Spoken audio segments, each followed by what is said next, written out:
Ahí está. Bueno, pues buenas tardes, compañeras, compañeros de la Facultad de Medicina Humana. Bienvenidas y bienvenidos a esta cuarta sesión de nuestro seminario permanente de actualización en temas gerontológicos que tenemos en la licenciatura en gerontología. Y en esta ocasión hemos invitado como conferencista magistral al doctor Diego Bernardini. En unos momentos más voy a permitirme leer su semblanza. Y pues quisiera pedirle por favor a nuestra directora, la doctora Rosalba Jiménez Ocaña, que nos dé un saludo y nos permita iniciar con esta sesión. Por favor. Buenas tardes. Muy buenas tardes, doctor Diego. Es un gusto. La verdad es que viendo aquí su historial académico, pues nos llena de satisfacción saber que está aquí con nosotros, aunque estemos a través de una pantalla. Pero bueno, creo que la experiencia profesional que usted tiene, pues el aportárnoslo va a ser de mucha, pues ahora sí que de mucha sabiduría, porque pues tenemos muchas cosas que aprender. Yo siempre digo que todos aprendemos de todos. Y la verdad es que tener una conectividad hasta Argentina, pues nos llena de beneplácito, doctor. Bienvenido sea. Ojalá algún día lo podamos tener de manera presencial en Chiapas. Sería un gusto. Y la verdad es que esperamos que todos los que estamos aquí presentes podamos pues tener un conocimiento más con respecto a estos temas. Le agradezco, doctor, un abrazo de parte de todos nosotros y esperamos que tenga pues una bonita audiencia. Muchas gracias, doctora Jiménez, un gusto enorme. Recién justamente hablaba con Carlos, que hace unos años atrás estuve ahí en Tuxtla. Ahora estoy aquí en Ciudad de México, que es donde estoy viviendo. Y bueno, un gusto enorme poder compartir con ustedes, así que estamos todavía más cerquita. Perfecto, doctor. Muchas gracias, doctora Rosalba, por sus palabras. Pues también comentarte, Diego, está la secretaria académica de la facultad, también con nosotros, la doctora Gladys, y está la doctora María del Socorro, que es coordinadora de enseñanza, pero también es quien coordina nuestra licenciatura. Entonces, pues tenemos aquí Hola, mucho gusto y pues bienvenido de manera digital, doctor Bernardini. Gracias. Muchas gracias, el gusto es mío. Y como decía Rosy hace ratito, pues todos fans, ¿no? De tu trabajo y de tu calidez, que como ya se ha comentado, pues hemos podido conocerte. Entonces, voy a leer muy rápido una semblanza del doctor Bernardini para no hacer más choro, como decimos luego, y poder ya escuchar la conferencia. Pues el doctor Bernardini es médico familiar con máster en gerontología y es doctor en medicina por la Universidad de Salamanca, España. Tiene formación y entrenamiento en medicina familiar, geriatría, salud pública, rehabilitación y educación médica en Estados Unidos, en Inglaterra y en Suiza. También el doctor Bernardini tiene experiencia de trabajo en América Latina, Europa, Norteamérica y Sudeste Asiático, en donde fue profesor visitante en Malasia. Él es autor de 2 libros que ha publicado bajo el sello Aguilar, que es una editorial del grupo Random House. Él ha sido TED Speaker en 2 oportunidades en Argentina y en México, que es donde actualmente reside, y ha colaborado con la OMS, con el Banco Mundial, en diferentes espacios del sector privado y de la sociedad civil.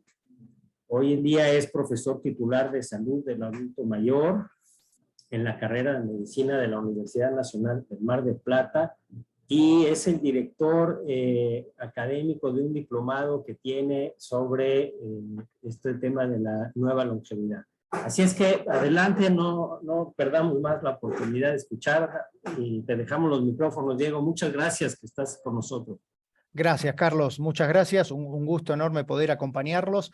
Hoy la idea es que podamos compartir una charla de unos 40, 45 minutos aproximadamente, donde vamos a hacer un recorrido un poco por algunos temas que me parece importante resaltar, y bueno, y después la idea es que podamos intercambiar, que me parece es lo más interesante, ¿no? Me gustaría compartirles una presentación que tengo por aquí está, ya para iniciar la charla. Ahí va. Bueno, la idea de hoy es que podamos básicamente desarrollar algunos aspectos relacionados a lo que yo considero, digamos, la nueva longevidad, pero también la necesidad de una nueva narrativa y de una nueva cultura. O sea, cambiar básicamente un poco el foco de donde tradicionalmente hemos estado enseñándole a nuestros estudiantes y hacer un poco de hincapié en lo que hoy es, de alguna manera, una realidad que está claramente en una situación de transformación muy, muy fuerte y que al mismo tiempo claramente tiene que llevarnos a modificar un poco nuestros puntos de vista y a ajustar, a poner foco en lo que realmente van a necesitar o por lo menos con lo que se van a encontrar el día de mañana nuestros estudiantes. Así que a mí el primer punto que me pareció interesante es poder establecer una situación de dónde estamos de alguna manera y hacia dónde vamos. Y en ese sentido, me parece interesante ver cuál es nuestra situación regional en los diferentes países, que por otro lado es bastante similar, pero como de costumbre siempre vamos a estar haciendo hincapié en la situación de México. Ustedes están viendo en este gráfico, que es un reporte del Banco Interamericano de Desarrollo del año 2000, de diciembre del 2019, donde tienen en las columnas verticales, en color azul oscuro, el porcentaje actual de personas mayores que hay en los distintos países de la región. Allí, con esa flecha, ustedes están viendo la situación aquí de México, donde ya se estima aproximadamente que el 10% de la población aquí en México es mayor a los 65 años, lo cual más o menos se traduce en aproximadamente unos 13 millones de personas, y que, por otro lado, lo interesante es poder ver cuál es el escenario de corto plazo que hay al año 2050. A ver, tengo una interferencia, un ruido ahí de fondo. Ahora sí, ahora mejor. Gracias. Y como les decía, entonces la idea es poder ver en las columnas azules que ustedes están viendo cuál es nuestra situación actual en relación a un escenario de un mediano plazo. Yo creo que hablar del 2050 claramente no es un corto plazo, pero tampoco es un largo plazo, es un mediano término. Piensen ustedes cuántas veces hemos escuchado y hemos hablado del año 2000 y ya pasaron 22 años. Para llegar al año 2050 solamente nos quedan 28 años, 27 y medio, quizás un poquito menos si somos más precisos, pero esto en términos demográficos es un abrir y cerrar de ojos. Tienen allí en la otra flecha lo que es la situación de América Latina y el Caribe, y realmente los porcentajes, como ustedes ven, en relación a los niveles superiores, en este caso de México, que es el que tengo aquí, estamos hablando de que en 27 años y medio aproximadamente se va más que duplicar la cantidad de personas mayores que hay en este país. Se estima que van a pasar de los 13 millones que hay en este momento aproximadamente a más de 25, cerca de 26 millones, lo cual es un cambio que realmente es brutal, es un cambio realmente muy, muy fuerte, muy drástico, para el cual hay que estar preparados. Y este es un proceso, como ustedes están viendo en la última flecha aquí arriba, que es prácticamente global. A todos los países, no solo de la región, sino del mundo, están viviendo este proceso. Y si afinamos un poco más la lente y nos detenemos en el grupo de personas mayores de 80 años, vamos a ver que esto también es bastante importante. Aquí tienen a México, donde fíjense que en el año 2015, tenían este promedio, este nivel de personas mayores de 80 años en relación a lo que es todo el grupo de personas mayores, y fíjense que del 15 va a pasar casi al 22%. Estos puntos porcentuales hay que ponerlos también un poco en perspectiva. Pensemos que acá tenemos México, ¿verdad? México en este momento son cerca de 130 millones de habitantes. Acá tenemos Argentina, por ejemplo, mi país, que uno podría decir que quizás en este momento tiene una mayor proporción de mayores de 80 años, pero cuando hablemos del año 2050 va a estar al mismo nivel o un poquito por debajo que México. Pero en Argentina en este momento somos 45 millones de habitantes, ¿de acuerdo? Ni hablar Uruguay. Ustedes acá Uruguay ven el país con mayor grado de envejecimiento demográfico de la región. Pero en Uruguay son 3,5 millones de habitantes, ¿de acuerdo? Entonces, muchas veces estos porcentuales que nosotros vemos están ocultando una cara más específica e inclusive hasta cualitativa, que son las demandas, las necesidades que van a tener este grupo de población. Por lo cual, si hablamos de México, estamos hablando de un país que está en un cambio demográfico extremadamente rápido, extremadamente grande, de una gran magnitud, y para lo cual realmente vamos a tener pocas capacidades de respuesta, porque el ritmo que se está trabajando acá en México, pero no solo acá en México, también en toda la región, y digo México porque estamos hablando de un país de 130 millones de habitantes, ni hablar, por ejemplo, el caso de Brasil, que lo tienen acá. Brasil en este momento son 205 millones de habitantes, Chile son 18 millones de habitantes, Colombia está en 45, 44 también. O sea, estamos hablando en el caso de México de un país realmente que en términos de magnitud va a marcar, digamos, un escenario muy importante para el cual realmente hay que estar preparados. Y si afinamos un poquito más los números, porque a veces los números nos dejan de lado, digamos, aspectos, como yo suelo decir, cualitativos, pero que de alguna manera reflejan aspectos que a mí me parece que son realmente importantes y necesarios, porque nos hacen ajustar un poquito el foco, ¿no? Es como si trabajásemos con un microscopio donde tenemos distintas lentes de resolución y uno va afinando para poder ver por dentro. Este gráfico es otro gráfico de otro reporte del Banco Interamericano de Desarrollo, este más reciente, es de los últimos 2, 3 años. Ustedes tienen aquí, por un lado las mujeres, por otro lado los hombres.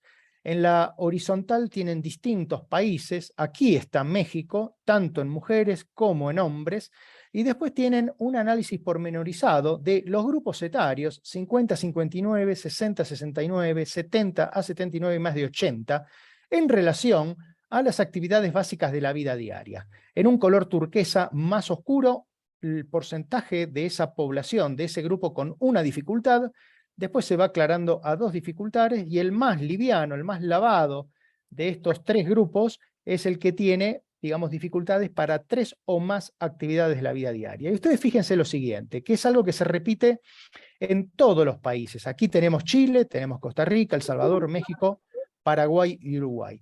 Lo que primero tenemos que ver, que nos llama aquí la atención para ver un poco cómo viven las personas mayores de nuestros países, es que claramente hay una diferencia de género. Hay una lente de género a la cual vamos a hacer referencia varias veces en esta charla, que hace que las mujeres tengan mayor grado de dependencia, mayor grado de dificultades para las actividades básicas de la vida diaria. Recordamos que actividades básicas de la vida diaria es vestirnos, alimentarnos, trasladarnos hacia el baño, ¿no? Asearnos y demás. Fíjense, el primer patrón entonces que yo decía, la proporción siempre de mujeres más elevada que de los hombres. El segundo patrón importante es que a mayor edad, mayor grado de dependencia. Se repite en todos los países, y básicamente, si además observo un poco más detenidamente, fíjense en el caso de México. Vamos a ver, las mujeres de más de 80 años, hay un 15% con al menos dificultad para una actividad. Hay otro 10%, que es lo que sigue hacia arriba, con problemas o dificultades para 2 actividades. Y hay otro 15%, ¿de acuerdo?, de personas, de mujeres mayores de 80 años con al menos 3 dificultades. Si sumamos estos porcentajes, estamos hablando del 40-41% aproximadamente. O sea, 4 de cada 10 personas, de cada 10 mujeres mayores de 80 años. Entonces, acá la primera observación. La mayoría de las mujeres de 80 años en México viven con un estado de salud aceptable.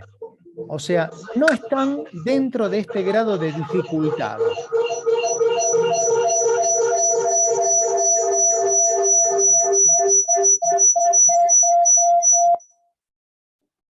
Bueno, bárbaro, gracias, pues me estaba matando el sonido ese.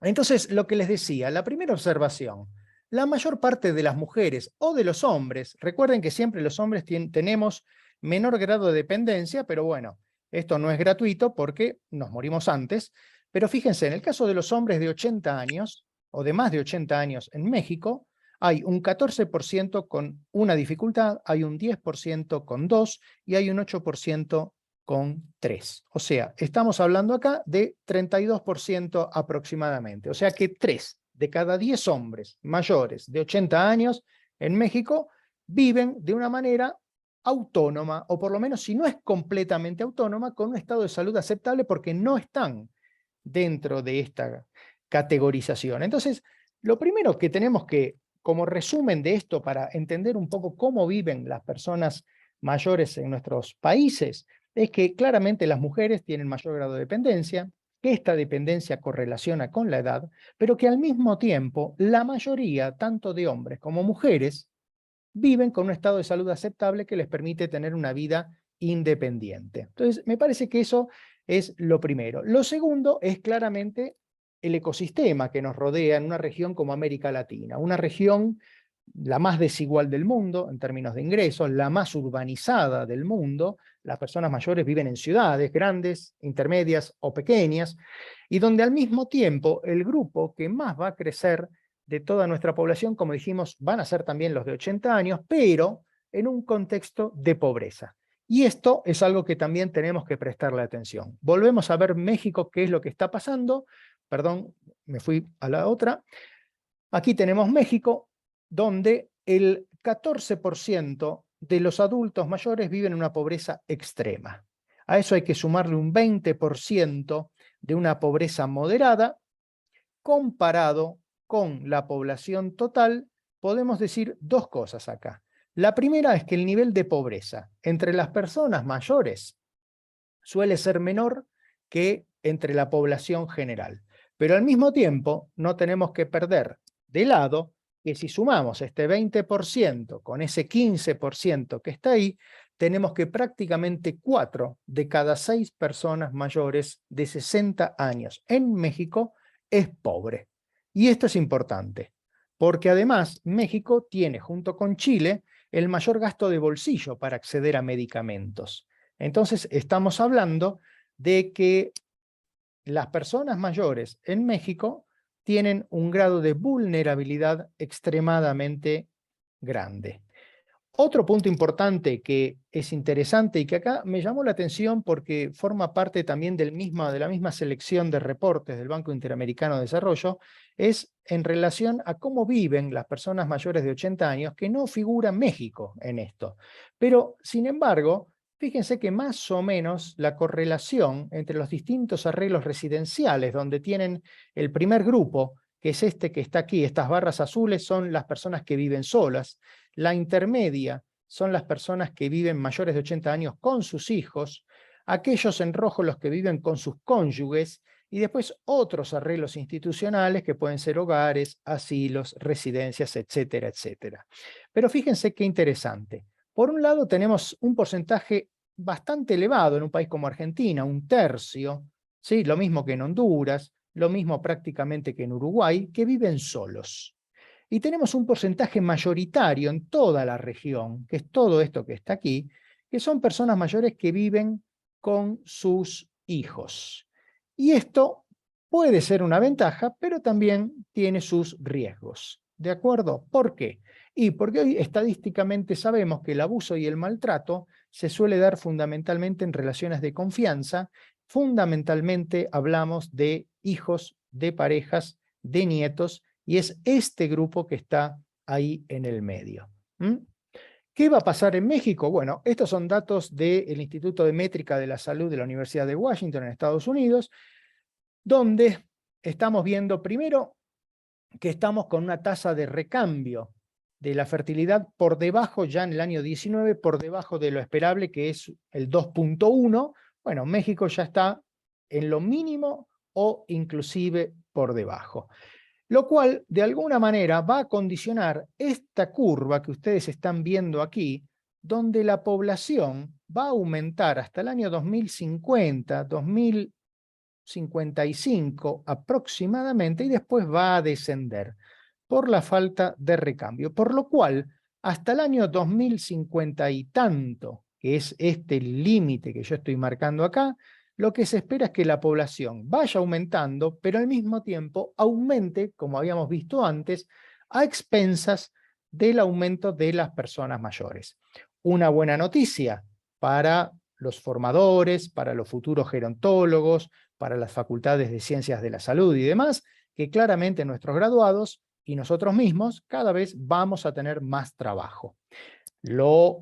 Digamos, el lado quizás más oscuro de esa moneda es que vamos a hacer frente a esta situación con recursos escasos, de acuerdo con limitaciones, muchas veces condicionada por la toma de decisión política.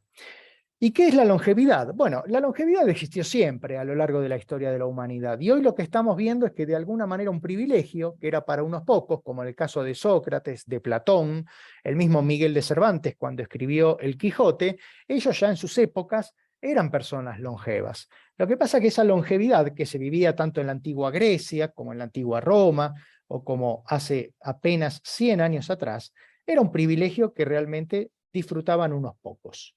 Pensemos que en el año 67, cuando yo nací, aquí en México la expectativa de vida era de 57 años. Hoy es de 78, con un margen de cambio entre Nuevo León, que tiene el pico más alto, según el INEGI, de cerca de 78 años, y los estados de las entidades de Chiapas, de Oaxaca, que son las que tienen entre 2 y 3 años un poquito menos de expectativa de vida. Entonces, hoy lo que estamos asistiendo de alguna manera es a un fenómeno que es social, un fenómeno que es colectivo, pero por sobre todas las cosas, un fenómeno que es nuevo.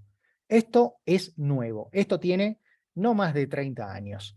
Yo a veces me sorprendo cuando, sobre todo ahora que hay tanta efervescencia, tanta cosa con todo el tema de la economía de la longevidad, que aparecen expertos hablando de economía de la longevidad, y la verdad que los primeros documentos de economía de la longevidad son del año 2015 en el caso de la Unión Europea, son muy recientes. Entonces uno dice, ¿dónde se formaron y cómo se prepararon estos expertos, ¿no? Entonces, me parece que nosotros que estamos en este tema hace mucho tiempo, que además tenemos la responsabilidad de formación de recursos humanos, es importante también poner en contexto y sobre todo tener perspectiva de lo que está ocurriendo.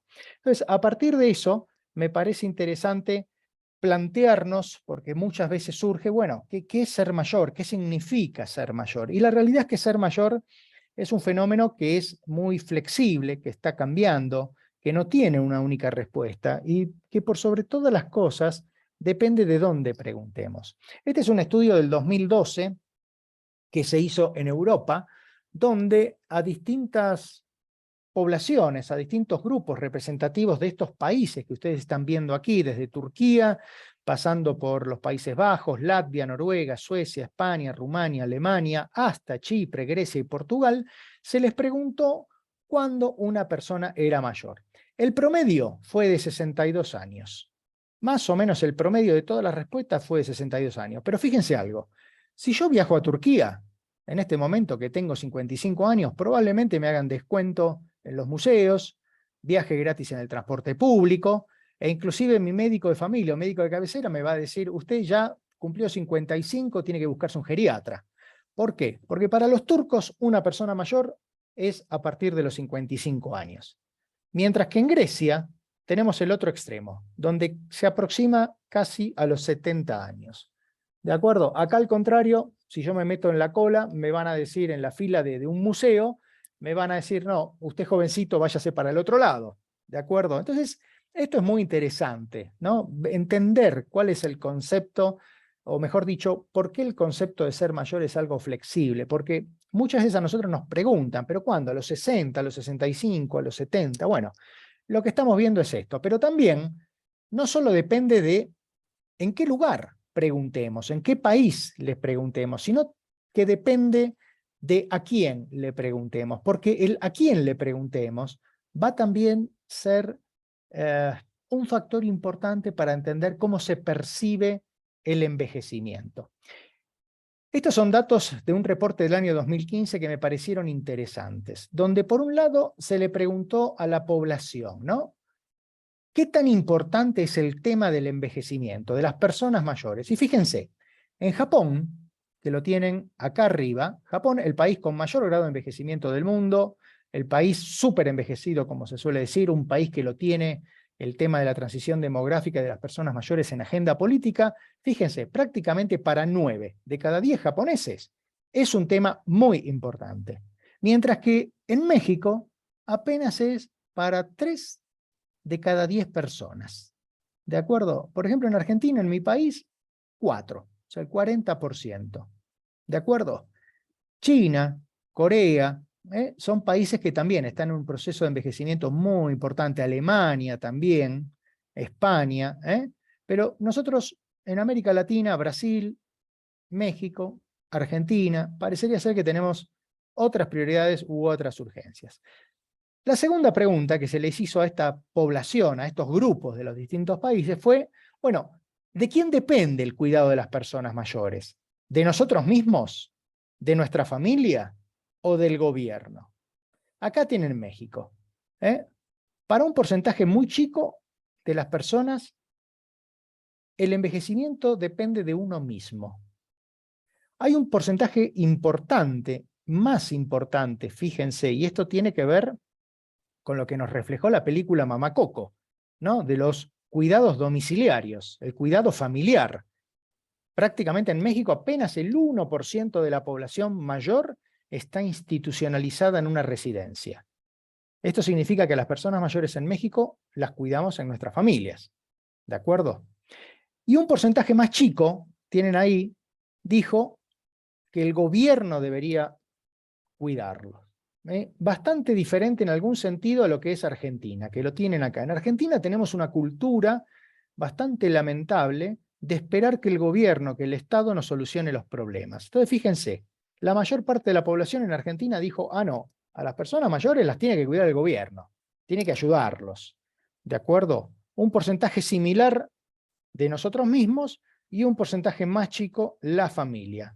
Así que si yo estoy en familia y envejezco, es probablemente que me metan en una residencia o en algún lugar y no me cuiden en mi casa. Así que voy a tener que elegir bien dónde quiero pasar la última etapa de mi vida. Así que bueno, hablemos un poquito de la nueva longevidad. ¿Qué es la nueva longevidad? Yo creo, antes que nada, que es una oportunidad. Creo que es una oportunidad que tenemos todos nosotros. Creo que es una oportunidad para, no solo para la comunidad, sino también para nosotros que, a ver, si nosotros somos docentes, nos hemos formado, nos estamos formando en el cuidado y la atención de las personas mayores, es porque ya estamos consustanciados, ya estamos convencidos que esto es lo que se viene, ¿de acuerdo? Yo muchas veces digo que yo era de los estudiantes que ya desde antes de recibirme sabía a qué me iba a dedicar. Yo sabía que iba a estar, digamos, metido en este tema. Entonces, en los últimos 30 y tantos años que llevo en esto, o desde que estudiaba hasta que me recibí, que continué la formación, yo venía escuchando que esto era lo que se venía, que era el futuro, que era el bono demográfico, la ventana de oportunidad, y la realidad es que hoy cuando hablamos de estas cuestiones tenemos que decir que este es el presente. Hoy tenemos que decir que el futuro ya llegó, ¿de acuerdo? Pero la diferencia también que encontraba era que en esos años, yo me acuerdo que, por ejemplo, la primera comunicación que mandé a un congreso de personas mayores o a un evento académico de personas mayores, yo tenía 22 años. Así que imagínense, hoy tengo 55, hace 33 años. Y en ese momento, a mí me hablaban de la transición demográfica, ¿de acuerdo? Me hablaban de números. Y yo a medida que empecé a trabajar con personas mayores, me di cuenta que las personas mayores no son números. O sea, son números cuando hablamos de promedios, cuando hablamos de poblaciones, pero cuando tenemos contacto con las personas mayores, son personas. Por eso a mí me interesa que hablemos también de esa aproximación cualitativa. Y la nueva longevidad es eso también. Es no solo considerar los aspectos tradicionales, si se quiere, de una aproximación cuanti, sino también entender que en las oportunidades y en las formas de vivir esa etapa de la vida están las oportunidades, está la diversidad y está mucho de lo que nosotros podemos aportar. Les doy unos datos del Reino Unido para que ustedes entiendan por qué yo digo que esto es algo muy nuevo. Y esto es un paper que se publicó hace menos de un año, esto es de diciembre del año 2021. Fíjense, ustedes tienen por un lado un dato que me parece también interesante. La población de 18 a 21 años que estaba en educación terciaria, o sea, nuestros estudiantes en la licenciatura de gerontología, en la facultad de medicina, en el año 90 se estimaba que el 20% de esos jóvenes de 18 a 21 años en Reino Unido estaban formándose en las universidades. Hoy es más de la mitad. Y pasaron 30 años solamente. O sea, hoy la mitad de los estudiantes ingleses o británicos de 18 a 21 años tienen acceso a la formación terciaria. Fíjense, la edad al cual las madres en Reino Unido tenían su primer hijo. Era a los 25 años, hoy es a los 28. ¿Sí? Pero vamos a ir un poquito más abajo, que son los datos interesantes. Porcentaje de hombres divorciados en más de 65 años. En el 90 eran el 3.4. Hoy son más del doble. 7.7. El doble o un poco más. Fíjense. La fuerza de trabajo, o sea, los mayores de 65 años que estaban dentro de un trabajo formal, también prácticamente se duplicaron. Pasaron del 5.6 al 10.9 en Reino Unido. Y esto es un fenómeno que se está dando prácticamente en todos los países desarrollados. Ustedes me dirán, bueno, pero Diego, acá estamos en México, América Latina, vos recién nos mostrabas los números. Sí, efectivamente, pero dos aspectos que son importantes. El primero, independientemente de los números, este fenómeno es global. Esto es global. El problema que tenemos en América Latina es que no tenemos una tradición, una cultura de medir datos fidedignos, datos confiables. Pero esto está pasando. Después vemos por qué está pasando. En América Latina, probablemente la mayor parte de las personas mayores de 65 años que no trabajan, o se mueren de hambre, o los ayuda la familia. Ese es otro tema. Pero a lo que voy con este slide es que esto es un fenómeno que es global. ¿Y cómo podemos de alguna manera pensar esta nueva longevidad? Bueno, yo identifiqué 5 dimensiones que publiqué en mi segundo libro, que es, primero, claramente el aspecto cuantitativo. Hay más personas mayores. El segundo es que estamos viviendo más, pero también estamos viviendo más saludables. ¿De acuerdo? Y lo más interesante es que esa salud es, primero, lo que nos da independencia. Y segundo, es que hoy podemos invertir en salud. Hoy podemos intervenir. Hoy hay investigación, hay dato duro que nos dice que hay determinadas intervenciones, conductas que nosotros podemos implementar en la comunidad o con personas mayores que van a hacer que vivamos más. ¿Por qué? Y porque la genética apenas explica el 28% de la longevidad. Pero como les decía, estamos viendo nuevos roles, ¿no? Y nuevos roles tiene que ver con que las personas mayores, por ejemplo, votan, ¿sí? O que consumen, que necesitan servicios, que tienen necesidades, que están frente a demandas que no son satisfechas. Entonces, pensemos que esos nuevos roles también están definidos por estas nuevas intensidades. Estamos hablando de la cohorte de personas mayores más educadas que hubo en la historia de la humanidad, más comunicadas y conectadas, ¿de acuerdo? Y que por lo tanto, al mismo tiempo, son las generaciones que, siendo jóvenes, generaron en el mundo los grandes avances sociales, por lo cual son personas mayores que en general deciden vivir con nuevas intensidades, o sea, deciden vivir diferente, ¿de acuerdo? Y al mismo tiempo un aspecto que a mí me parece interesante, porque las personas solemos tener la mala costumbre de querer homogeneizar, etiquetar, de meter todo en la misma bolsa. Y si hay algo que no podemos meter en la misma bolsa, son las personas mayores, porque cada día que vivimos estamos construyendo diferencia, estamos construyendo diversidad. Por eso es importante que empecemos a pensar una nueva forma de comunicarnos, una nueva narrativa, una nueva forma de enseñar, para pasar de los conceptos tradicionales que están anclados en ideas del siglo XX, y como dije, ya pasaron más de 22 años del siglo XX, donde, por ejemplo, nos hablaron toda la vida de la sociedad envejecida, y una sociedad envejecida nos habla de demografía, de números. Y hoy me parece que tenemos que hablar de sociedades longevas, porque el cómo envejecemos hoy puede ser pensado, hoy puede ser modificado, y esto también nos brinda oportunidades. Y como todas oportunidades, también tienen desafíos. Los desafíos los podemos poner en estos términos: el cuidado de la dependencia, el Alzheimer, el cuidado del cuidador, la formación de recursos humanos. Entonces, tenemos que pasar de hablar de una transición demográfica a una transición hacia una sociedad de longevidad. Porque si hablamos de longevidad, estamos hablando de desarrollo humano, o sea, de menos mortalidad infantil, de años de vida que se mantienen constantes o que aumentan, de que el envejecimiento puede ser gestionado, es algo maleable.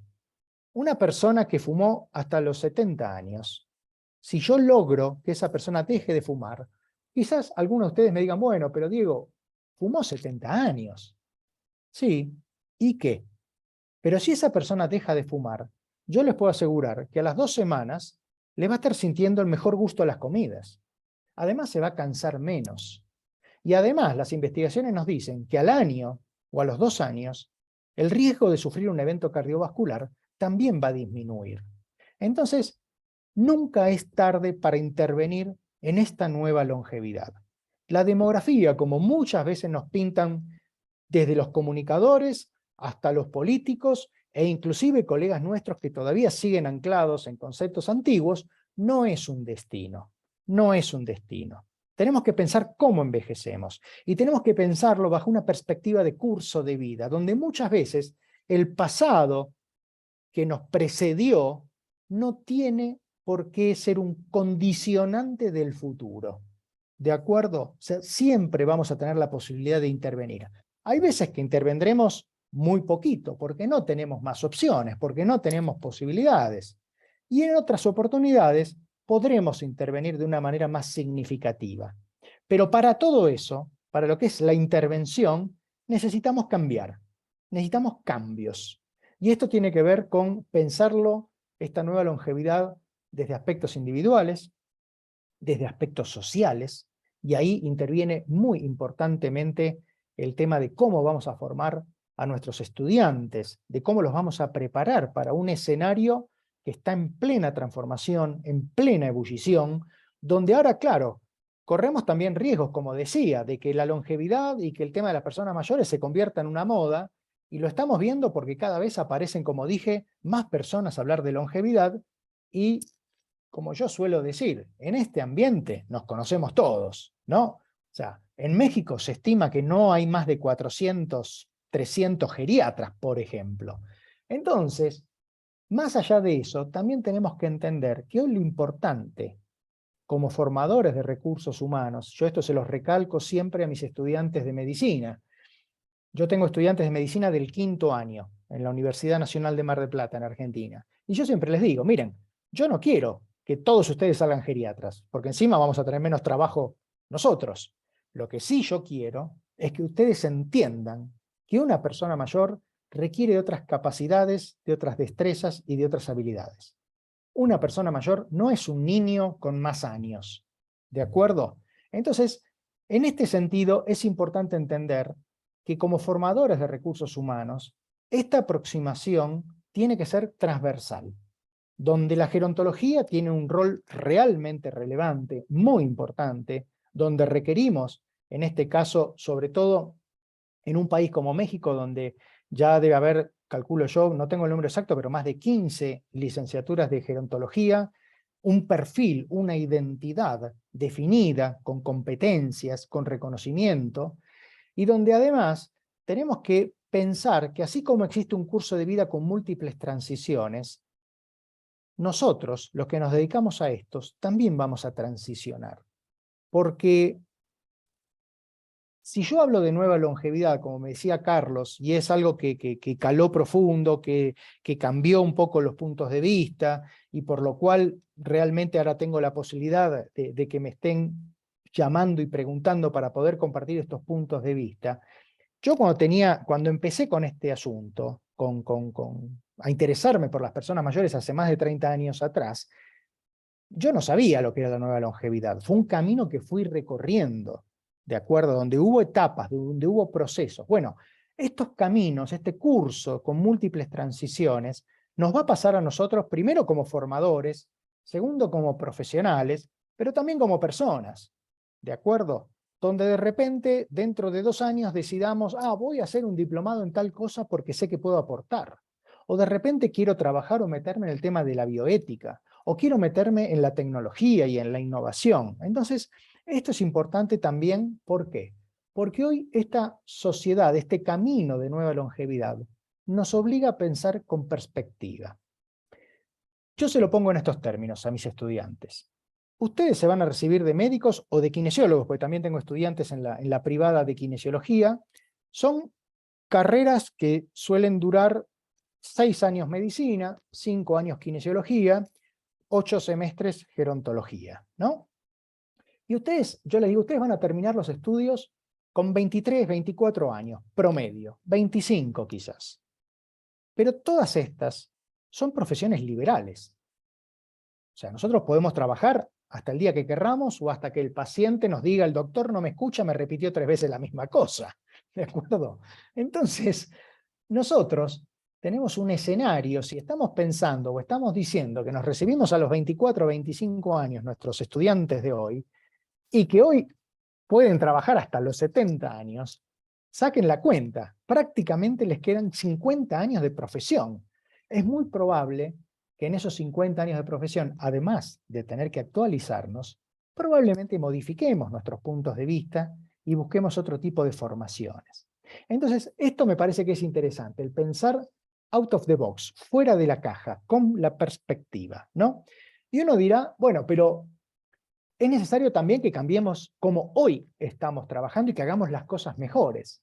Y yo en este sentido comparto lo que otros académicos dicen, que no es tan importante hacer mejor las cosas. Yo creo que lo que tenemos que hacer es dejar de hacer mal lo que venimos haciendo mal. Y ya con eso les puedo asegurar que vamos a tener cambios muy importantes. Para mí la nueva longevidad es prácticamente un nuevo paradigma, es pensar de otra forma. Todos ustedes seguramente escucharon del envejecimiento activo. Ese marco político que sale de la Organización Mundial de la Salud en el año 2002, a expensas de lo que fue la Asamblea Mundial del Envejecimiento de Madrid 2002, y del cual tuve la posibilidad de trabajar muy, muy cercanamente en Ginebra con el doctor Calache, que fue de alguna manera el padre, el que inventó todo eso. Lo cual fue muy interesante porque fue el primer recurso, el primer marco político que colocó, y esto no es menor, que colocó el tema de las personas mayores en la agenda política. Pero después de ya de unos cuantos años, hoy la crítica que se le hace y que podemos hacer, constructiva siempre, es que el envejecimiento activo fue de alguna manera una visión de helicóptero, o sea, del gobernante que va por helicóptero viendo la situación y dice hay que hacer esto, hay que hacer lo otro y da. La nueva longevidad en ese sentido es muy diferente y yo lo aprendí viendo, escuchando y hablando con las personas mayores. La nueva longevidad es el empoderamiento de la persona mayor como ciudadano, como sujeto de derecho. En mi recorrido personal, o profesional mejor dicho, pude trabajar con el sector privado, pude trabajar con el sector público, pude trabajar en organismos de cooperación multilateral y también pude trabajar con la sociedad civil. Y yo hoy estoy totalmente convencido que el cambio viene desde la ciudadanía, desde la sociedad civil. Los políticos están en otra. A los políticos les interesa el sexenio en México, los 4 años en Argentina con la reelección de otros 4 años, y la métrica es de votos. Y encima piensan que los viejos no votan, lo cual están equivocados, porque los viejos son de los que más van a votar cuando hay que votar. Entonces, la nueva longevidad se plantea como un cambio radical, un cambio de 180 grados, donde aprendemos del pasado para analizar el presente, pero por sobre todas las cosas proyectar un futuro. Partiendo de la base que la narrativa actual refleja muy poco la realidad. Miren, les voy a dar un ejemplo que justamente lo puse hoy en mi Instagram, donde en Argentina existe lo que es el PAMI, que sería algo así como un IMSS de personas mayores, ¿de acuerdo? Son 5,5 millones de afiliados, de los cuales 4,5 millones son personas mayores. Tienen un sistema de promoción, de cupones, de tickets para obtener descuentos. Cuando la persona mayor aplica para obtener ese cupón, el cupón viene codificado primero con 3 letras y después un número. ¿Sabe cuáles son las 3 letras? Las primeras, ABU, de abuelo. ¿Se dan cuenta? Y se supone que son los que entienden de personas mayores. Es el organismo estatal más grande en Argentina y es el cuarto presupuesto nacional. O sea, tienen muchísimos recursos. Y sin embargo, ponen ABU. O sea, ya para ellos todos los viejos son abuelos o abuelas, ¿de acuerdo? Y ya los etiquetan y los discriminan de esa manera. Es una vergüenza, es una vergüenza. Pero bueno, a lo que vamos.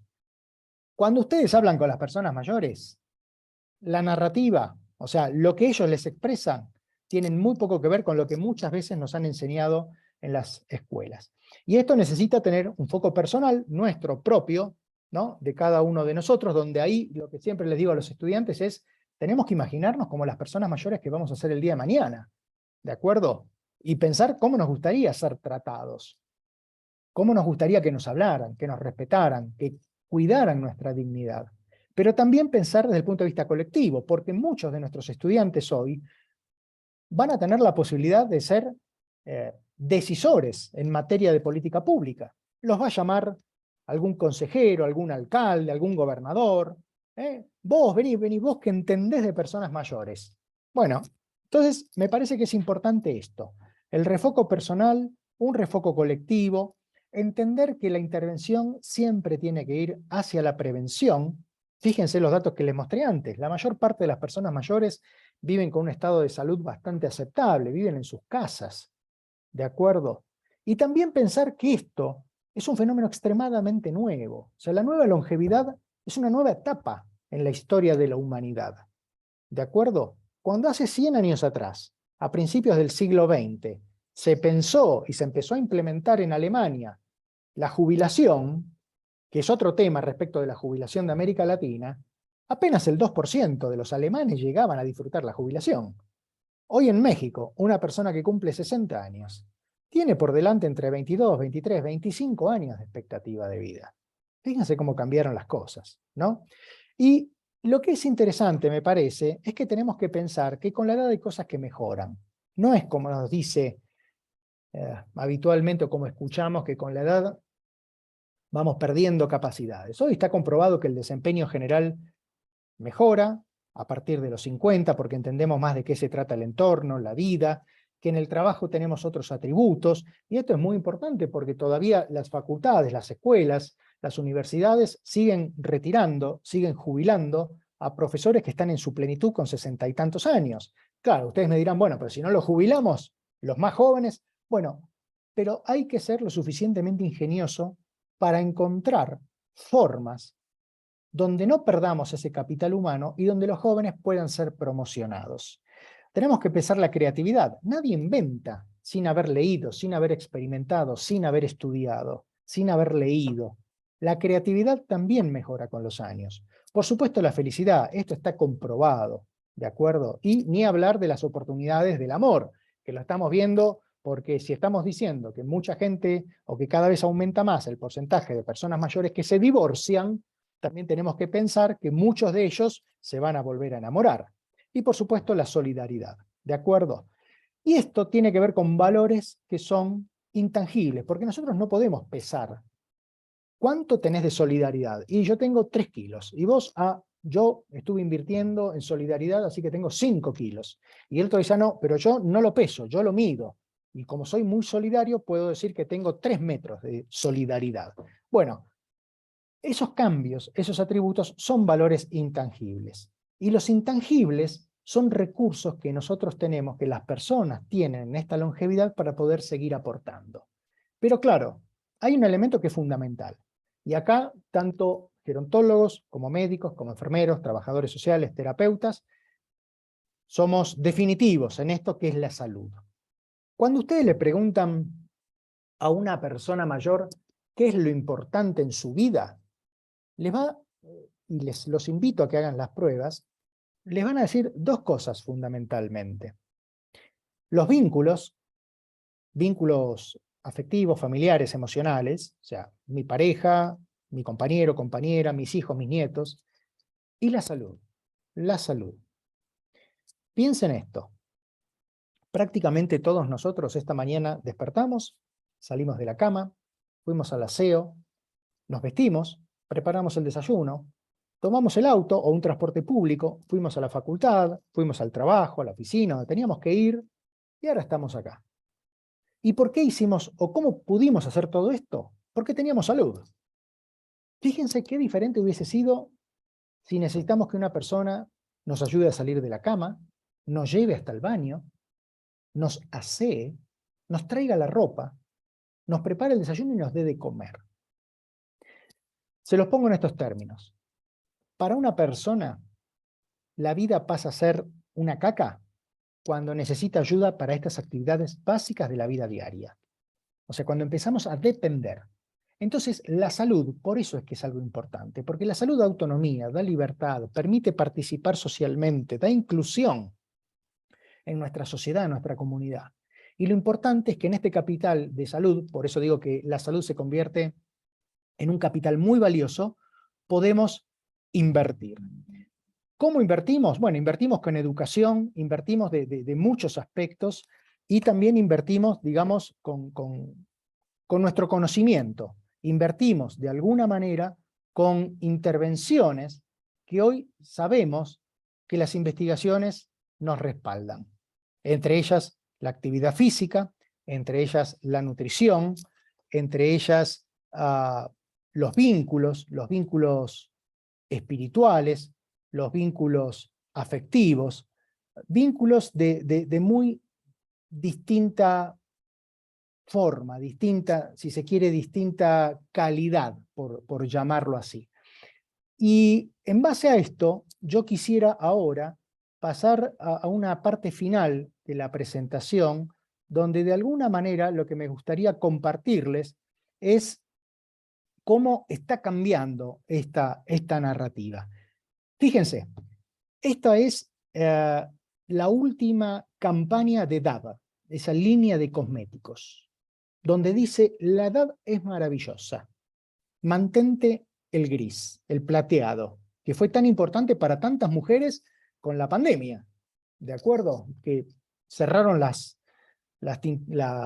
peluquerías, cerraron la posibilidad de pintarse el pelo y se convirtió de alguna manera también como en un elemento, digamos, bastante llamativo e inclusive de reivindicación y hasta de moda. Hoy las vemos por la calle con las largas cabelleras plateadas.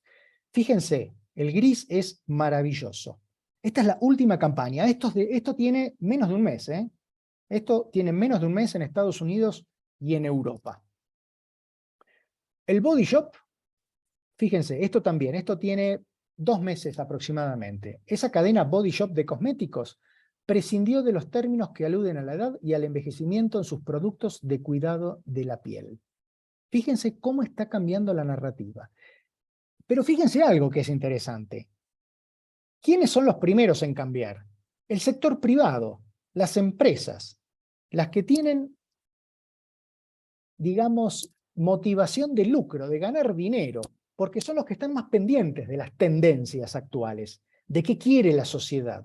Nosotros todavía, que estamos en la universidad, seguimos hablando de vejez, de viejos, de geriatría, de dependencia, de hospitales, de un montón de cosas que no reflejan la realidad.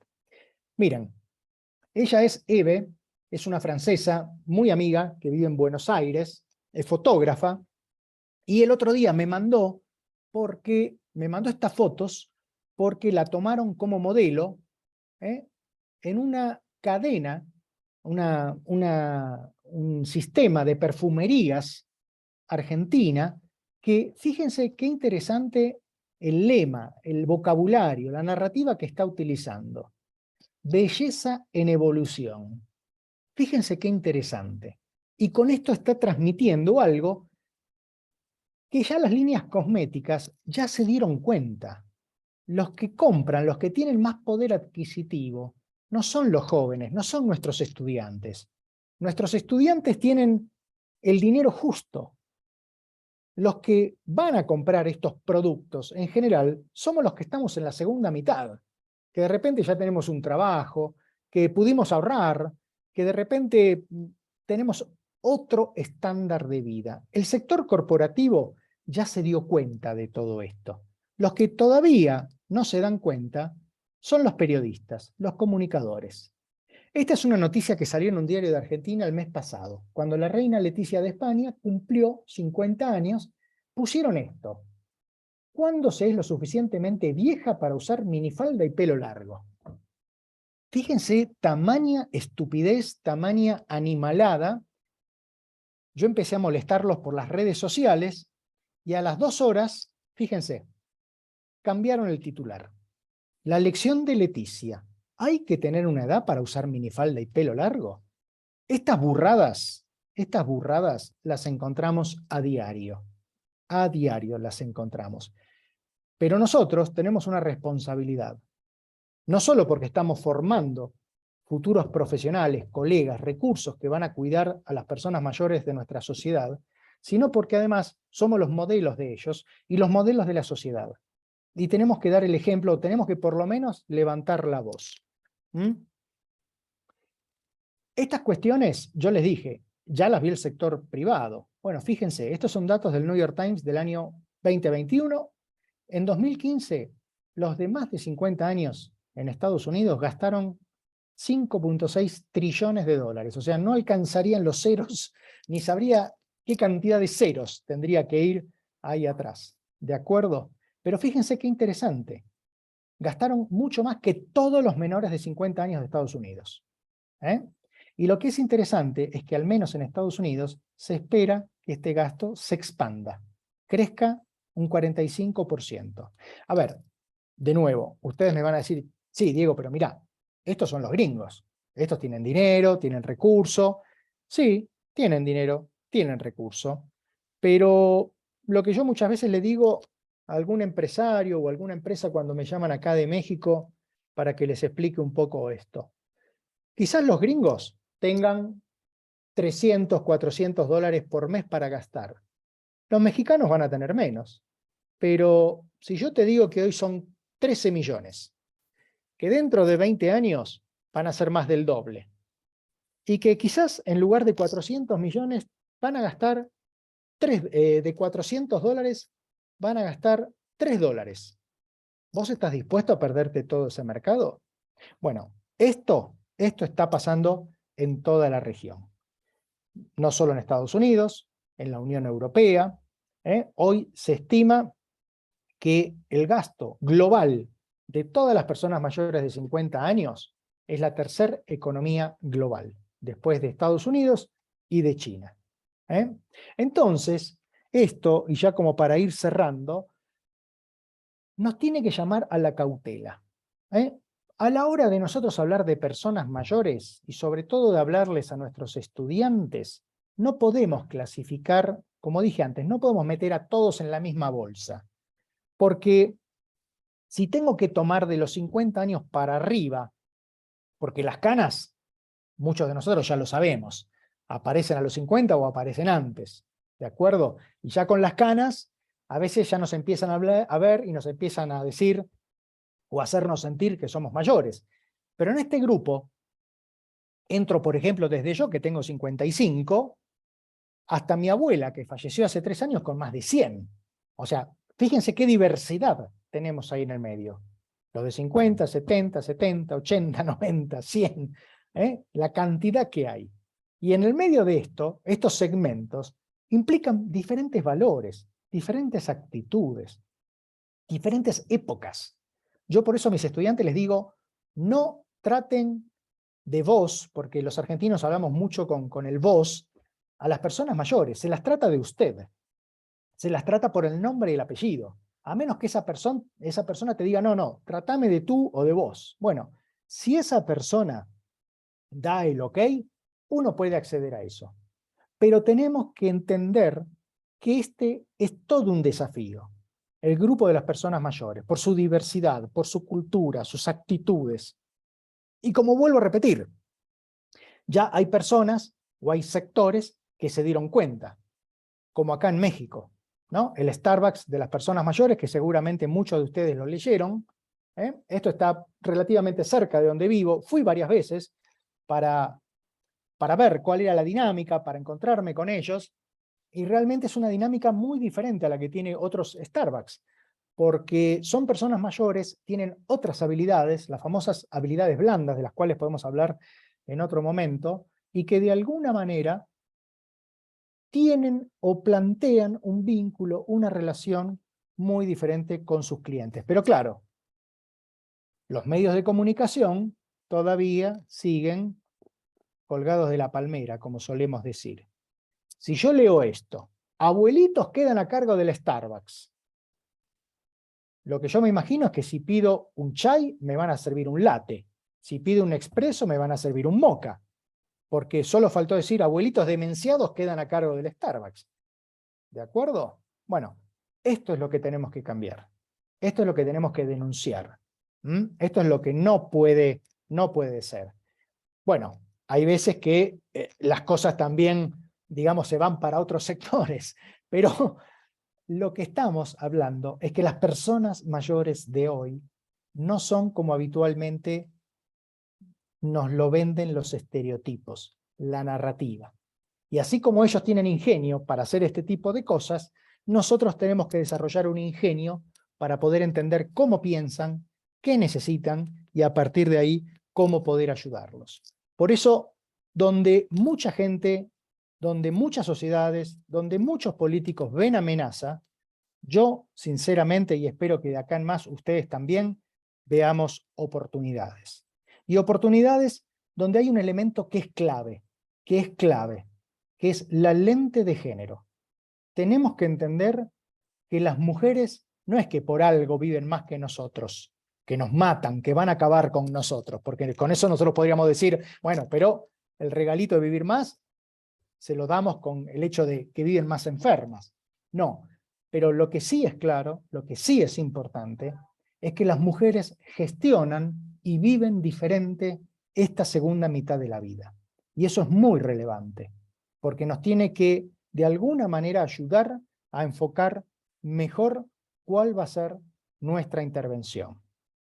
Yo con esto quisiera ir terminando y, si me permiten, quiero pasarles dos avisos, como habitualmente solemos decir. El primero, que Carlos justamente mencionó, es en el 2023 vamos a tener la segunda edición del Diplomado en Nueva Longevidad, un diplomado que comienza en abril, termina en noviembre, son cerca de 135 horas, de las cuales los encuentros son todos sincrónicos, donde ya conseguimos la acreditación universitaria de una universidad privada en Puebla, y donde las clases son sincrónicas, todas ellas coordinadas y dirigidas por mí, con un grupo de 20 profesionales, profesores invitados de distintos países de la región, desde España, Portugal, por supuesto México, Colombia, Argentina, Chile, Estados Unidos, realmente interesantísimo. Estamos terminando ahora la primer cohorte con un grupo de 20 estudiantes. En total han pasado en los distintos módulos, porque este año dimos la posibilidad de que las personas participaran en cada módulo. Ya tenemos 64 personas que han pasado de 12 países diferentes, y realmente lo hacemos con el espíritu de lo que se conoce como comunidad de aprendizaje, donde la relación es simétrica entre docentes, coordinadores y estudiantes, donde todos pueden intercambiar y hablar. Y por otro lado, el aviso que les paso es el de mi segundo libro, La Segunda Mitad, que ya está en imprenta aquí en México y que, según me dijeron, sale publicado en el primer trimestre del 2023 con la editorial, creo que era Vergara. En Argentina salió con Aguilar, aquí sale con Vergara, que es del grupo Random House, así que esto lo vamos a poder tener aquí en México en papel, que es lo que todo el mundo me suele pedir y que lamentablemente hasta ahora no está. Pero bueno, hace 2 semanas atrás mandé a editorial la versión, porque hubo algunos cambios que hubo que hacer. Piensen que este se publicó en Argentina en el año 2019, previo a la pandemia, así que modificamos algunas cuestiones. Y bueno, para los que quieran que sigamos en contacto, pueden encontrar información no solo personal, sino de las presentaciones, videos y demás, en mi sitio web, donde también está la información del diplomado, y si no, a través de mi cuenta de Instagram, que habitualmente suelo tener en contacto directo, más allá de que hay una persona que me ayuda con la gestión. Así que, Carlos, yo con esto quisiera cerrar la participación formal desde la presentación y abrir al diálogo, que me parece que puede ser todavía lo más interesante. Así es, Diego, coincido.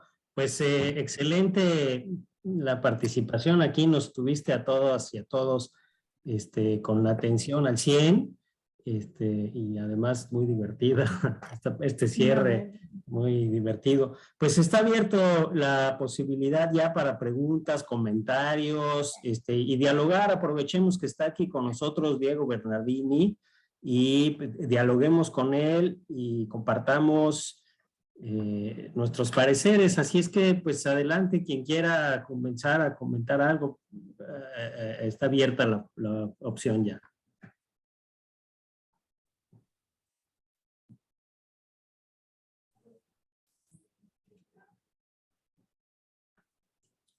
Bueno, pido mano. Sí, bueno, escuchando la presentación, ver, al maestro Roger, adelante, maestro. Gracias, doctor Carlos. Doctor Diego, buenas tardes. Excelente ponencia. Yo considero que también es importante ver los otros segmentos de edad, porque si bien es cierto, ahorita estábamos hablando de personas de 60, 65, 80, en algunos lugares hasta 55, ¿no? Como decía el doctor Diego, pero también creo que como docentes nos toca ir tratando de dar la información adecuada a los segmentos de 20, 25, 30, digo porque todos vamos por el mismo camino, ¿no? Entonces, en algún momento nos vamos a topar con ese tipo de longevidad, y qué bueno llegar con una salud, no digamos de hierro, pero cuando menos por ahí, para no batallar tanto, ¿no? Ese sería mi comentario. Gracias por la ponencia tan importante. Totalmente de acuerdo, porque si estamos diciendo que vamos a tener cada vez más personas mayores, necesitamos tener jóvenes que sean sanos, para que puedan seguir, entre comillas, produciendo, trabajando. Si no, vamos a tener una doble carga. Vamos a tener mayores que no van a poder trabajar quizás por una cuestión de edad o por problemas de salud, y encima vamos a tener jóvenes enfermos. Y acá en México ese es un tema muy importante, porque México tiene el problema de la obesidad y la diabetes juvenil. México, no olvidemos que es el país del mundo con mayor porcentaje de jóvenes en sobrepeso, con obesidad, con diabetes. Desde lo que fue, si mal no recuerdo, en el año 2013, creo que fue con Peña Nieto que se estableció la Estrategia Nacional de Prevención del Sobrepeso, la Obesidad y la Diabetes, o creo que fue al final con Felipe Calderón, porque fue justo cuando yo empecé a viajar acá a la ciudad, que después se vio de la mano de lo que fue el impuesto a las bebidas azucaradas y demás. Hoy con el etiquetamiento, bueno, México está haciendo cosas muy interesantes, porque de alguna manera México, si hablamos del etiquetamiento, fue el primero en la región. Tomó el modelo chileno, que por cuestiones políticas en Chile no sabía, y lo implementaron aquí. Después salió en México y ahora acaba de salir en Argentina hace muy poco tiempo atrás. O sea, México en ese sentido es fundamental el trabajo con las personas más jóvenes. Porque además, a ver, por un lado, para que se desarrolle un país, o sea, el desarrollo humano toma la expectativa de vida como uno de los tantos indicadores. ¿De acuerdo? O sea, decir, yo como país tengo una expectativa de vida importante, como por ejemplo decíamos, México desde el año 67 hasta ahora aumentó prácticamente 20 años. Eso significa, wow, México se desarrolló. Por lo cual, esa longevidad es un producto, una consecuencia del desarrollo. Pero no olvidemos que para ese desarrollo necesitamos una población sana, que son nuestros jóvenes de hoy, del día de mañana, que se van a convertir en mayores. Así que, Roger, en ese sentido estamos totalmente alineados y es fundamental poder incidir en esto. Por eso lo que mencioné, la observación del curso de vida. Porque muchas veces nos hablan del ciclo vital. El ciclo es un círculo: nacer, crecer, desarrollarse, envejecer y morir. El curso de vida es otra cosa. El curso de vida está condicionado por los determinantes sociales de la salud, que eso ya todos lo sabemos de qué se trata. Es importante trabajar sobre el curso de vida. Necesitamos que nuestros jóvenes se vacunen, que sepan de educación sexual para tener sexo seguro, que cuando van en bicicleta, en auto, utilicen cascos o cinturones de seguridad. Bueno, necesitamos todo eso. Y eso empieza, como decís vos, desde la escuela primaria, ni siquiera desde la universidad. Así que ahí, totalmente alineados. ¿Alguien más quiere compartir, preguntar? Ingeniero, adelante. Freddy Díaz, que está aquí como Freddy Díaz, y después David. Gracias. Buenas tardes. Buenas tardes. Buenas tardes a todos. Muchas gracias por la invitación a este tema tan bonito, tan importante. Nosotros como formadores, como educadores, tenemos esta ventaja de estar trabajando activos con personas, adultos mayores, y tenemos la ventaja de tener esta juventud en nuestras manos para cambiar estos paradigmas. Todavía dentro de nuestra sociedad mexicana, los paradigmas que tenemos de esto, como dijo el doctor Diego, de estos abuelitos, de estos términos. Estamos muy de moda con la integración, con la inclusión de la parte sexual, ¿no? De él, ella, los, pero el abuelito no se nos ha quitado en nuestra sociedad. Entonces, la parte de ser formadores con nuestros alumnos es irles abriendo la idea de esta nueva longevidad, como dice el doctor Diego, de irles diciendo que tienen el futuro en sus manos. Estos alumnos tan jóvenes que tenemos, tenemos la obligación de recapacitar y de darles que están en esta faceta de su vida donde ser adulto mayor es importante y que nos lleva a un camino. Entonces, muchas gracias por la invitación, que muy buenos temas, y es transmitirlos a nuestros alumnos. Totalmente de acuerdo, Freddy. Muchas gracias por el comentario. Estaba David y después la doctora Rosalba. Adelante. Hola, buenas tardes. Saludos a todos. Maestro Diego Bernardini, muy buena plática. Le agradezco el conocimiento. Hace unos meses escuché igual una plática que nos apoyó aquí Carlitos Videgaray con el doctor Alejandro Klein. Él nos hablaba de una utopía del envejecimiento. Se me hizo una plática muy interesante. Ahorita contigo escucho lo de la nueva longevidad. Yo te preguntaría, a lo mejor ya te lo han hecho, ¿este nuevo paradigma sería lo mismo que la nueva, esta utopía del envejecimiento sería lo mismo que la nueva longevidad? Porque los dos hablan de paradigmas, de los nuevos paradigmas. En cuanto a la utopía del envejecimiento, me llama la atención que los paradigmas que quiere el adulto mayor o que pide es, prefieren vivir solos, ya que con familiares. ¿Por qué? A lo mejor por sentirse una carga o por no dar lata, así como lo dicen algunos. ¿Qué opinas de esto, Diego? ¿Es lo mismo para ti la utopía del envejecimiento que la nueva longevidad? Mira, yo cuando hablo de, a ver, porque justamente vengo pensando hace unos días y quiero escribir una columna de opinión en relación, cuando yo hablo de utopía, o cuando escucho, mejor dicho, cuando escucho utopía, lo relaciono con el romanticismo, con el idealismo. Y yo creo que un riesgo que hoy estamos corriendo es romantizar la vejez. Hoy parecería ser que todo es economía, silver economy, los plateados, que está bien. O sea, lo vimos proporcionalmente, la mayor parte de las personas mayores viven con un buen estado de salud y viven independientemente. Y por supuesto, yo creo que si nos preguntamos acá entre todos quisiéramos vivir solos por lo menos, o como estamos viviendo ahora hasta el último día de nuestras vidas. Quizás en algún momento, por determinadas circunstancias, tendremos que modificarlo. pero esa es la realidad. Ahora, ese romanticismo o esa utopía, yo creo que nos hace correr el riesgo de entender que hay un porcentaje muy importante, como dijimos, que es el de la salud, sobre el cual podemos influir, pero hay otro que es la suerte, sobre el cual no podemos influir. Estadísticamente, sabemos que el 30% de nosotros, ¿sí? Hoy acá somos, pongamos, 20. O sea, el 30% seríamos 6, ¿no? 6 de nosotros vamos a ser dependientes. Lo que no sabemos es en qué momento de la vida y a partir de eso durante cuánto tiempo vamos a ser dependientes. Ahí la utopía se acabó. Ahí el romanticismo se acabó.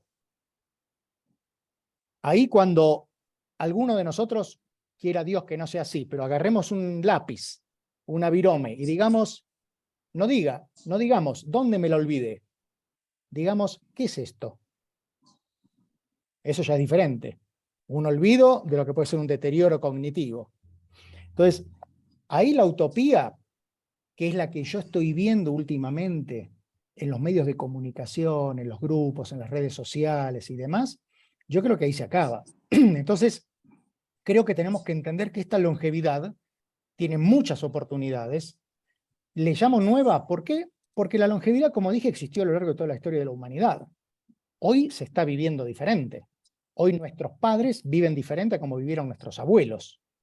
Yo seguramente, y nosotros, o los más jóvenes, vos, que David, que te veo bastante más joven que yo, seguramente vas a vivir diferente a como yo viví, digamos, la vejez. A ver, no hace falta ser un Rolling Stone ni Paul McCartney para ver cómo están viviendo sus 80 años. Ringo Starr, que viene la semana que viene acá, tiene 82 años, yo no lo puedo creer.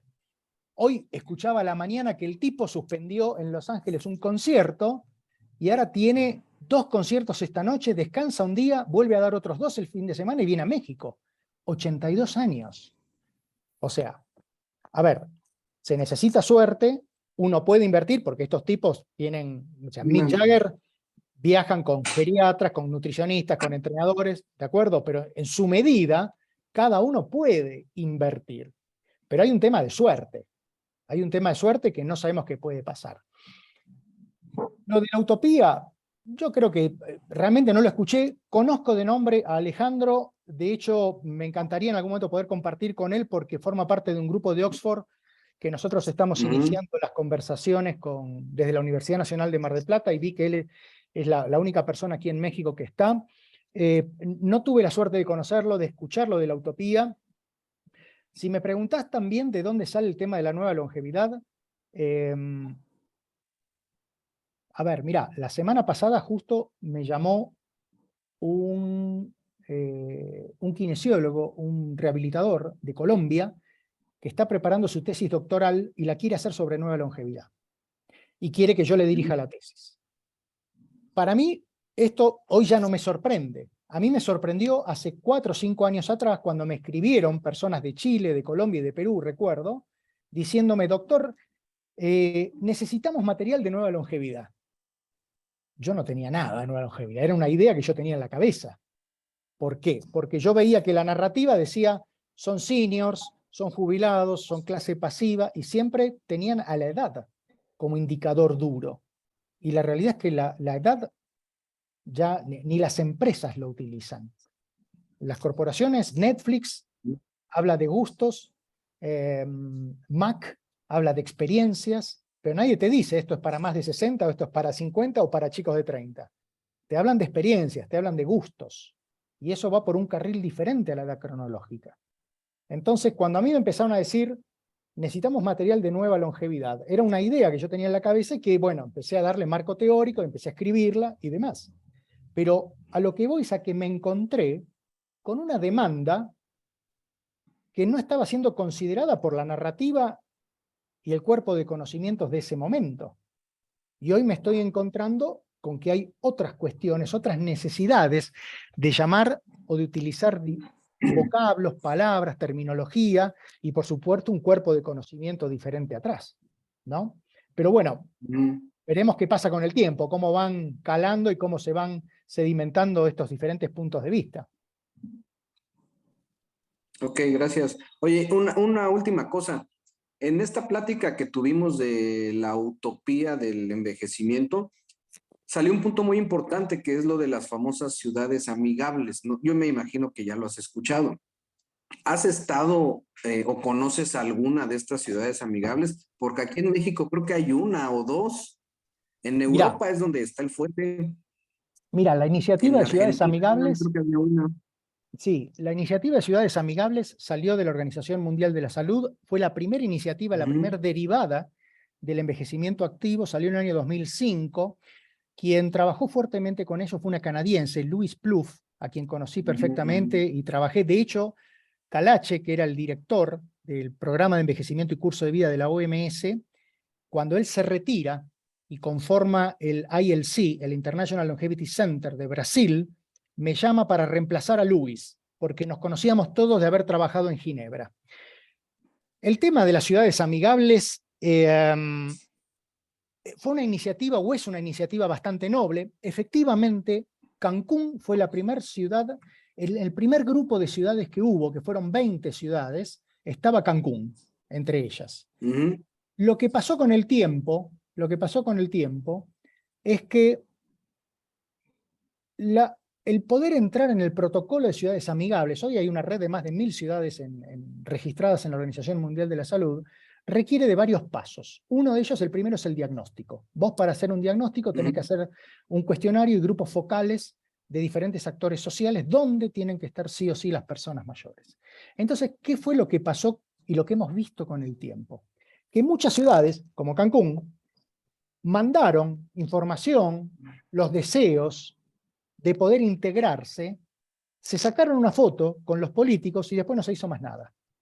Te digo Cancún porque yo en algún momento quise conectarme con la gente de Cancún, no encontré ningún referente. Te estoy hablando no ahora que vivo en México hace 4 años, te estoy hablando de hace 10 años atrás, cuando estaba trabajando en la OPS en Washington. Eso desapareció, pero eso, ojo, eso no pasó solamente en Cancún. Eso pasó en La Plata, que es Argentina, eso pasó en Mar del Plata, donde yo doy clase en la universidad, eso pasó en muchos lugares del mundo. ¿Qué es lo que está pasando hoy? Efectivamente, las ciudades que tienen iniciativas más avanzadas, Canadá tiene una red de más de 20 ciudades y los canadienses trabajan muy, muy bien. Algunas ciudades norteamericanas son muy buenas y por supuesto los europeos. Ahora, si vos me preguntás, porque yo por ejemplo en este momento estoy asesorando al gobierno de la ciudad de Buenos Aires en la política pública de personas mayores. Si vos me preguntás, yo después de todos estos años de haber estado metido en este proyecto, de haber conocido, de haber visto los datos y participado en muchas reuniones, yo creo que hablar de una ciudad amigable es hablar de algo muy grande e inabarcable. Vos me preguntás, ¿cuál es la unidad territorial más adecuada para trabajar esto? Son las municipalidades. Lugares más chicos, más controlados, donde hay un capital humano más fuerte, porque al alcalde lo conocemos todos, a las personas mayores conocemos a los vecinos, las escuelas, los hospitales, los centros de salud. Para mí la municipalidad, el ayuntamiento o la alcaldía, como se suele decir, son las unidades territoriales ideales para trabajar esto. En la ciudad lo que vemos es que se disipa. O sea, se va. Por ejemplo, a mí me tocó estar en reuniones con el grupo de Washington, que están muy bien organizados, tienen mucho dinero, mucho recurso, y tienen presencia de actores sociales muy importantes. Pero se diluye. En Washington se diluye. Y a pesar de ello, ellos tienen todos los recursos para que no sea así. Por eso, la iniciativa es muy buena, pero requiere, como se suele decir, una vuelta de tuerca, un ajuste para entender, porque todo esto se tiene que traducir en impacto. Vos tenés que impactar la vida de las personas, tenés que mejorárselas. No necesitas, o sea, no tiene que quedarse en la foto con el político. ¿De acuerdo? Entonces, este es un tema que es muy relativo. Y, como te dije antes, por lo menos mi experiencia de trabajo en política pública o con el sector público, te diría que es bastante ingrata. Bastante ingrata porque ellos tienen otras motivaciones. Sí, desgraciadamente. Bueno, muchas gracias. Gracias, doctora Rosalba, adelante, por favor. Pues primeramente preguntar si no hay otro comentario de alguien más. Yo quisiera aprovechar uno Porque último. lo que queremos es agradecer y enfatizar pues la importancia de esta ponencia del doctor Bernardini. Entonces mejor, si hay otro comentario, pues adelante, Carlos. Rápido, gracias. Sí, aprovechando. Es que, bueno, va la pregunta en el sentido de una universidad y una licenciatura que forma recursos humanos, ¿no? En estos escenarios, porque además es un dilema que me parece, aquí mis compañeras, mis compañeros, a lo mejor coincidimos o me ayudarán, tenemos un dilema de qué hacer y cómo hacer, ¿no? Porque tenemos estos escenarios que nos planteas con la nueva longevidad. Tenemos esto que tú nos planteas aquí y que en tu libro trabajas, pues, desde luego con más detalle, donde este estancamiento de 100 años que tú comentas, de la narrativa, creo que desde esa narrativa es que hemos construido los planes de estudio en las universidades, ¿no? O sea que también estamos en ese estancamiento y vamos de alguna manera, creo que formamos recursos muy hábiles para administrar el deterioro, pero no para construir propuestas que apunten en esta nueva longevidad, ¿no? Entonces, están estos universos que yo veo que en México, y particularmente en Chiapas, tenemos estos universos de realidades de vejez. Estas vejeces que están, que tú dices, más educadas, que tienen ya una experiencia de agencia, de exigibilidad de derechos, etcétera, ¿no? Que han tenido oportunidades de estudios y que se miran hacia adelante en la actividad y con proyectos de vida. Conviviendo con una sociedad, con una población de personas mayores que vienen de estas generaciones de los 100 años sin acceso a oportunidades de educación, con esa mirada también, no tienen esa conciencia para sí de sujetos de derechos, etcétera. Y hay otro universo que también tampoco hemos sabido muy bien a bien qué hacer y que es para estados como el de Chiapas, que es esta población de los pueblos originarios, que es otro escenario en donde se cuece aparte, digamos, ¿no? Porque no son 100 años, es otra cuestión más cultural, etcétera. ¿Cómo nosotros, y bueno, escuchándote, todo el peso que se le da o que le das y recomiendas que demos a esta parte comunitaria, de práctica comunitaria, de acercarse y de construir con la gente, etcétera? Entonces, el dilema es cómo hacer para combinar la propuesta que nos permita formar el recurso humano que esté en la posibilidad de darle atención y respuesta a todos estos universos, pero con esa mira de esa nueva narrativa positiva, ¿no? Sí, es una gran pregunta, es una gran pregunta. A ver, yo creo, yo cuando me encontré con el fenómeno de las licenciaturas de gerontología, me pareció algo muy útil, algo muy interesante, pero al mismo tiempo me encontré con algo que me hacía ruido, que de alguna manera me cuestionaba. Y era el hecho de que yo veía que no había una identidad consolidada, porque veía que había programas de licenciatura que tenían una corriente social, psicológica, otras sanitaria, como probablemente sea la de ustedes que están inmersa en la Facultad de Ciencias Médicas, otras que tenían una mezcla de un poco de todo. Entonces, en algún sentido, yo creo que lo primero que habría que hacer, o por lo menos lo primero que sería importante definir cuál va a ser nuestra identidad, en este caso la identidad de nuestros graduados. Y después, por supuesto, si eso lo escalo, decir, bueno, a ver, ¿qué pasa a nivel nacional? Armemos una identidad nacional de la figura del gerontólogo. ¿Por qué? Porque yo planteaba este escenario. Supónganse que yo soy el dueño de un hospital. Supónganse que soy el dueño de un hospital. Y digo, a ver, necesito recursos humanos formados en personas mayores. Y empiezo a recibir currículums. De repente me encuentro, y voy a dar ejemplos para plantear un poco sobre la mesa esta disquisición y el porqué de la necesidad de crear identidad. Empiezo a recibir currículum. Me encuentro con una enfermera, con una especialidad en geriatría. Me encuentro con una psicóloga, con un máster en gerontología.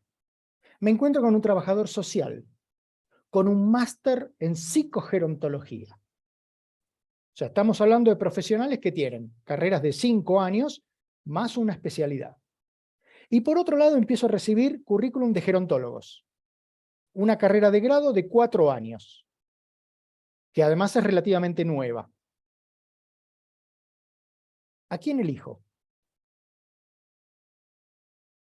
Entonces, yo creo que ahí está gran parte de la discusión.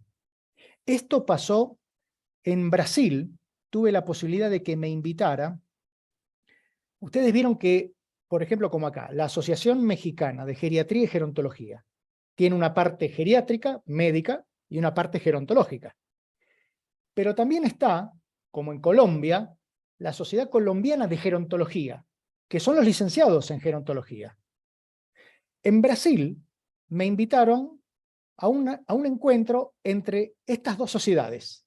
Los gerontólogos, que eran toda gente muy joven, recibida, y la sociedad brasilera, donde estaban estos, los trabajadores sociales, los psicólogos, los ingenieros, los sociólogos, con maestrías, porque había tensiones. ¿De acuerdo? Entonces, los brasileros, los gerontólogos brasileros, tuvieron algo muy habilidoso y muy importante que todavía México no hizo. Los brasileros lograron colocar la figura del gerontólogo en el escalafón profesional. O sea, hay un marco jurídico y legal que los protege y los reconoce. Y los reconoce. Aquí en México todavía no está eso. Entonces, el riesgo que corremos muchas veces con estos chicos que invierten 8 semestres, dinero, tiempo, motivación y demás, es que algunos de ellos vayan a trabajar a los gobiernos, por ejemplo. Otros deciden abrir sus emprendimientos privados, residencias, centros de día. Lo que yo no quiero es que algunos terminen como cuidadores de lujo. Y ese es un riesgo que tenemos. Entonces me parece que es muy importante trabajar sobre la identidad. O sea, en este caso, si yo pienso en Chiapas, dentro de la Facultad de Ciencias Médicas, que es una gran posibilidad, claramente ahí yo entiendo que la orientación es sanitaria. Pero claro, no van a ser médicos, no van a ser enfermeros, no van a ser rehabilitadores, pero pueden tener una identidad, donde de alguna manera el ingenio permita que se integren a esos grupos de profesionales. Pero eso hay que construirlo, eso hay que construirlo. Ahora, vamos a la otra parte de la pregunta. ¿Qué hacemos con, como suelo decir, este zoológico que hay en la comunidad? Porque ahí no solo tenés a los de 60, 70, 80, 90, tenés pueblos originarios, pueblos rurales, personas que viven en situación de calle. Tenés personas que de repente dicen, ah, no, yo a las 5 de la tarde mi empleada me prepara el té. O sea, tenés todo el zoológico. Es como cuando uno va al zoológico, al pabellón de los felinos, y tenés tigres, leones, panteras y leopardos. Acá tenés todo. Yo siempre digo que creo que lo que tenemos que hacer para poder identificar cómo ayudarlos es escucharlos. O sea, si yo estuviera ahí en Tuxtla, mis estudiantes, yo los mando a rotar a los pueblos originarios, los mando a rotar a la ruralidad, los mando a rotar al hospital más importante que haya en Tuxtla y a los centros y a los barrios. Los mando, los expongo a esos diferentes poblaciones para que los escuchen, para que aprendan, para que vean cómo viven. Hay que meterse en las casas de los viejos. Hay que ver cómo viven, cómo es la relación familiar, quién los cuida, quién no los cuida, quién les maneja la economía, si ellos o algún hijo que se aprovecha. Y eso se conoce, como decís vos, Carlos, en el terreno. Y el terreno tiene distintas formas, distintas facetas. Cuanto más exposición les demos, más identidad vamos a poder crear en estos chicos. Ok, muchas gracias, Diego, gracias. Importantísimo esto que nos dice. Aquí nada más movemos la cabeza todos diciendo, así estamos, así estamos, así estamos. Entonces, te agradezco mucho. Pero están en una situación muy buena ustedes, porque como vos decías, Carlos, a mí los chicos, los estudiantes, me siguen llamando desde ese año que estuve con Margarita ahí en el gimnasio, que creo que fue el 2017, Sí. Estamos en el 2022, o sea, hace 5 años que bueno, que estamos charlando estos temas, lo cual eso habla de continuidad, y eso no es poco, ¿no? Sí, así es, y la seguiremos aprovechando. Ahora sí, doctora Rosalba, adelante, por favor. Muchas gracias.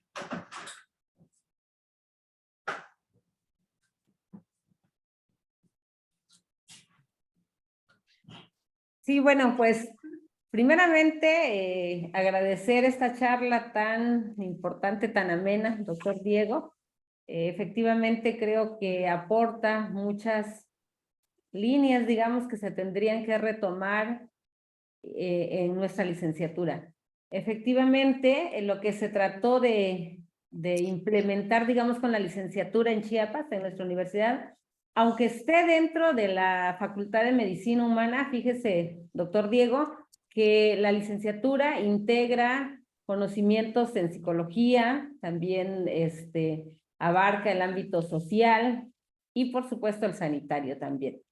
Sin embargo, no, los jóvenes pues no tienen solamente una línea de formación, entonces hasta este momento consideramos que es una formación integral la que están recibiendo, la verdad. Sí nos ha faltado, desafortunadamente, esta integración y el insertarlos en los diferentes ámbitos.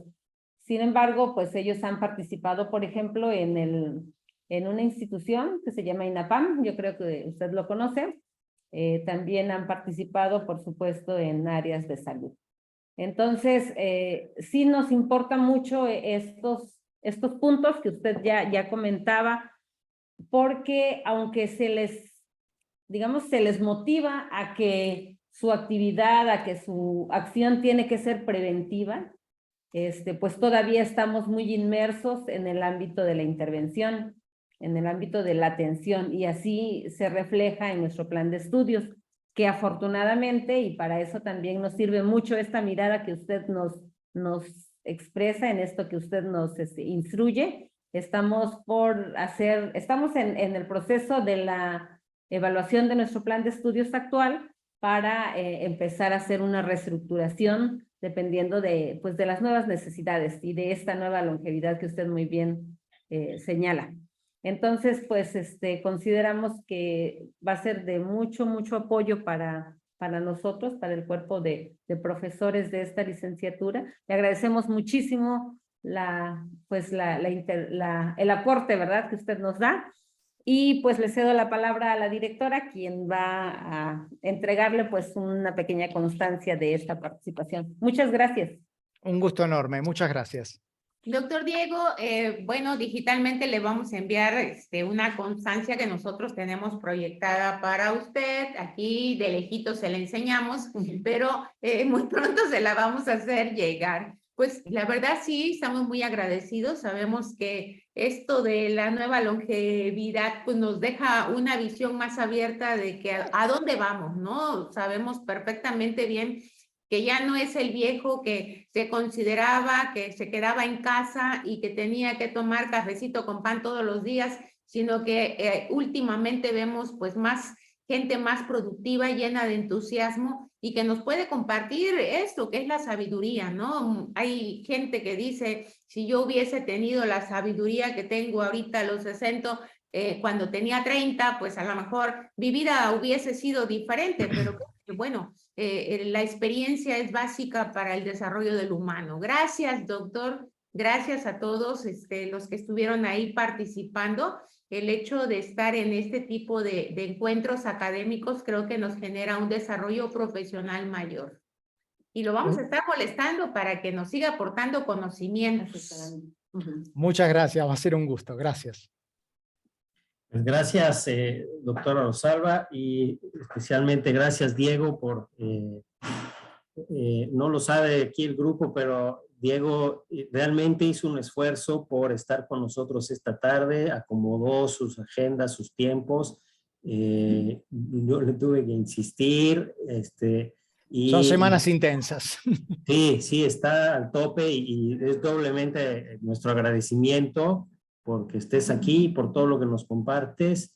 Este es un seminario que tenemos en la licenciatura que poco a poco va a ir creciendo y está especialmente pensado para eso, para que el cuerpo docente, quienes estamos como responsables de crear todas estas propuestas, pues estemos con los mejores recursos y las mejores herramientas.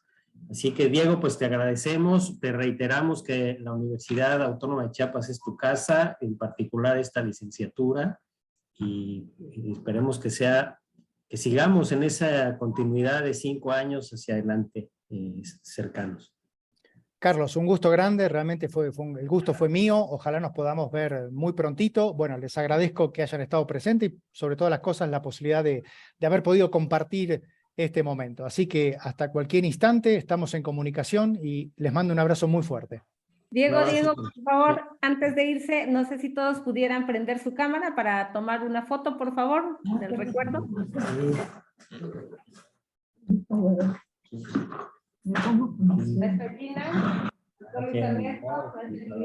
No se vayan, pónganse guapos. Y que salgan los que están en el baño. La foto. Doctora Marcia. Ay, pónganse guapos. Ahí está. Ay, bueno. Ahí está Víctor aquí, bueno. Gracias. Muchas gracias. A ustedes, ¿me la mandan después la foto? Claro, sí. Buenísimo. Gracias. Cuídense. Un abrazo, Diego. Hasta Buenas luego. tardes. Gracias, grupo. Que estén muy bien. Bye Nos bye. vemos pronto. Adiós. Hasta luego. Luego, buenas noches. Es muy bueno.